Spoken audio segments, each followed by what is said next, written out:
വയനാട്ടിലും ജില്ലാ അതിർത്തി മേഖലയിലും ഉണ്ടായ കാട്ടുതീയുടെ പശ്ചാത്തലത്തിൽ വനം വകുപ്പ് മുൻകരുതൽ നടപടികൾ ശക്തമാക്കി. വന്യജീവി സങ്കേതത്തിനുള്ളിലും കാടിനകത്തും പ്രവേശനം നിയന്ത്രിച്ചു.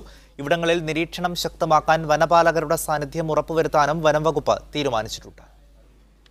വയനാടിന്റെ അതിർത്തി പങ്കിടുന്ന കർണാടക, തമിഴ്നാട് വനപ്രദേശങ്ങളിൽ കാട്ടുതീ പടരുന്ന സാഹചര്യത്തിലാണ് വയനാട് വന്യജീവി സങ്കേതവും നോർത്ത് വയനാട് വനം ഡിവിഷനും കടുത്ത ജാഗ്രത പുലർത്തുന്നത്.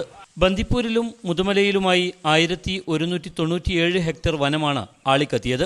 ഫയർ ലൈനുകളും ഫയർ വാച്ചർമാരുടെ നിരീക്ഷണവും ഉറപ്പുവരുത്തി കാട്ടുതീയെ പ്രതിരോധിക്കാനാവുമെന്നാണ് വനപാലകരുടെ പ്രതീക്ഷ. കാട്ടുതീ വരാതെ ശ്രദ്ധിച്ചുകൊണ്ടിരിക്കുകയാണ്. നമ്മളെ സ്റ്റാഫും കൃത്യമായിട്ട് രാവിലെ മുതൽ വൈകുന്നേരം വരെ കൃത്യമായിട്ട് ബൗണ്ടറി പരിശോധിച്ച് കാട്ടുതീ തടയാൻ വേണ്ടിയിട്ട് നോക്കുന്നു.